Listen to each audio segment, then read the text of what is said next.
Do not become impatient or angry or frustrated with your contemplations or practice.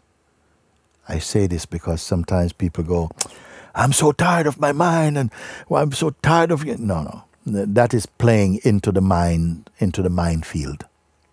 No? Of course, it is only the mind that's having trouble. Your heart is not having any trouble.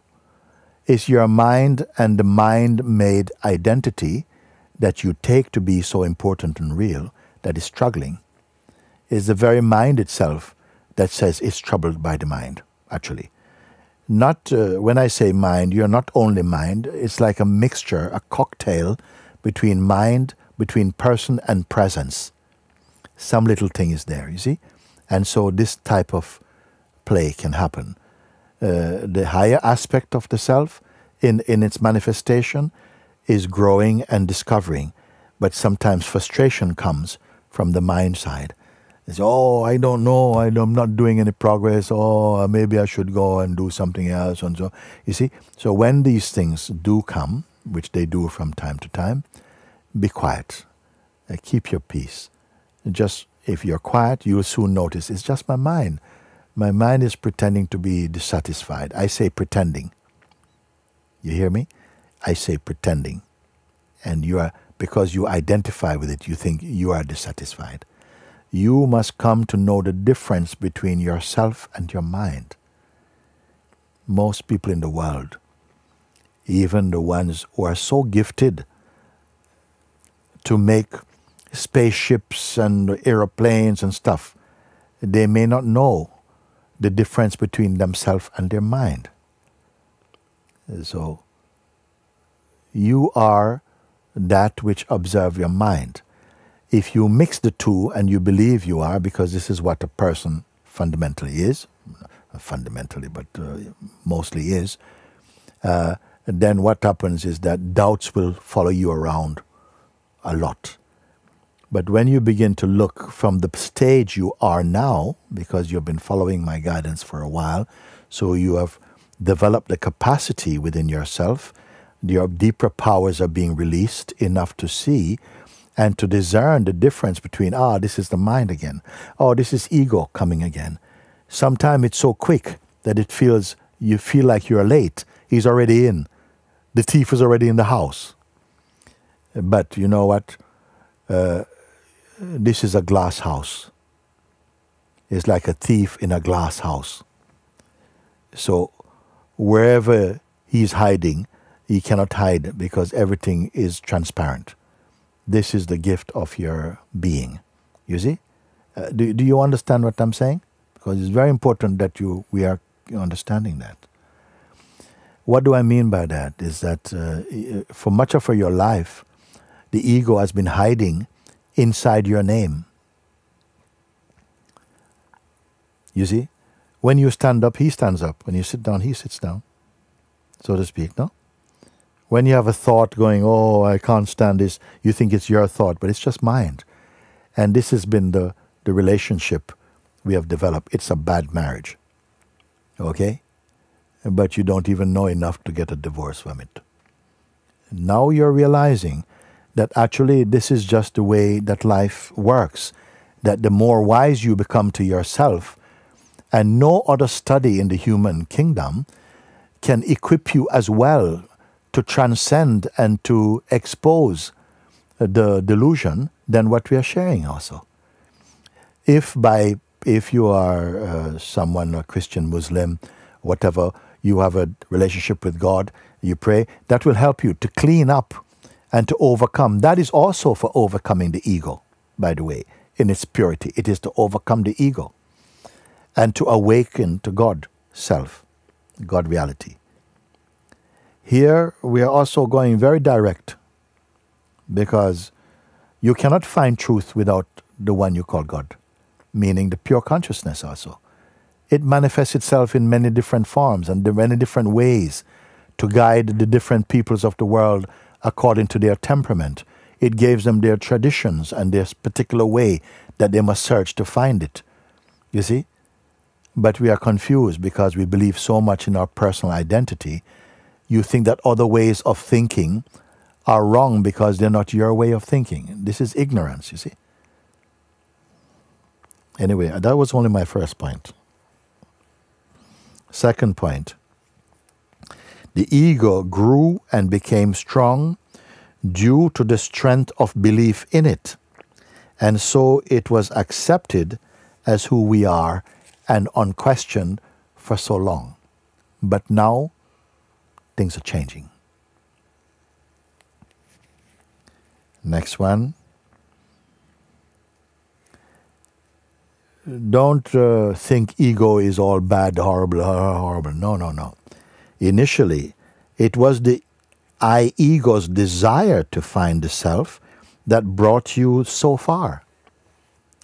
Thereafter, or at a certain point, as you grow, it is recognized, the ego is recognized to be an illusion as the real self becomes obvious to itself. Did you understand that one? Very good. Very good. Did you understand that one? I ask again. So it is this, the one who wants to find the truth in the beginning is very necessary. It's even grace, it's blessing that arose in your heart, because earlier than that maybe you had no desire for truth. So it was still the identity at some point was searching to find the truth. And so that began your spiritual journey and quest. But as you developed and became more mature, at some point you look and see, now from this place, this one I see is illusion. And then he cannot follow you anymore because you're home. You see? Come on, give me some feedback. I want to look. I don't have to say with words. I want to see that you're understanding. That's it. Okay, now the next point. So, the one who feels stuck or blocked will eventually be exposed to be the false self or ego and will lose its credibility. This will be recognized in the true self. So for sometimes you yourself may have noticed going, I can't get any further, I feel blocked, I don't know what to do, and so on. And why is that so powerful? Because it's identified with, it's taken to be true, and you believe it is yourself. You see? So what I wrote here is that the one who feels stuck or blocked will eventually be exposed to be the false self or ego, and will then lose its credibility, its apparent credibility. This will be recognized when you reach the true self. You will have a chance to later, you can look over these notes again. Next one.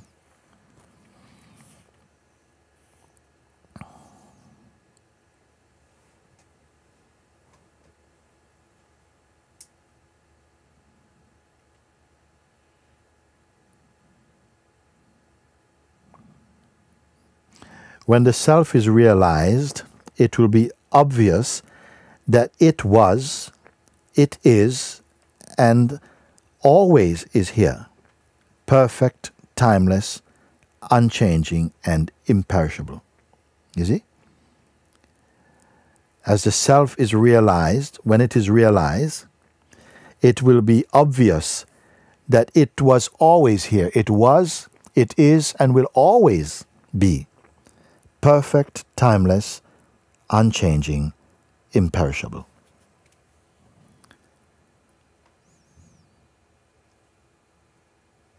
Next one.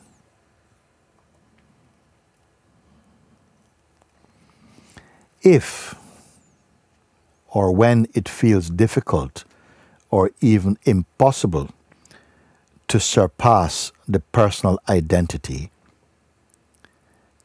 turn to prayer and ask God to absorb or merge the mind inside Him, who is the self. You understand this one? Sometimes we are feeling, whoa, I just can't focus on the inquiry. It's too impersonal, and I can feel my identity so strong. I'm so strong identity. then in that case, if you're not able to follow through with the inquiry, then turn to prayer. Ask God like that. You ask Him like this, you see. Turn to prayer and ask God to absorb and merge the mind inside the self, inside Him. This is another one.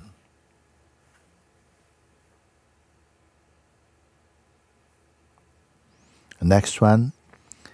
It is only the mind that believes in the mind. Turn the mind's attention to the heart again and again by remaining mind's formless witness, and it will merge inside the heart gradually. So again, it is the mind that believes in the mind. It is the mind constructed identity that is believing and have a relationship with the mind. Turn this mind's attention towards the heart or the self, as I've shown you. Do it again and again by remaining the witness of the mind itself, and it will gradually merge in the heart and be quiet. Now, I don't expect, as I speak this, immediately it is so. No, sit with it and marinate, look, verify, keep quiet and see, like this. And for now, I'm going to read you maybe the last one.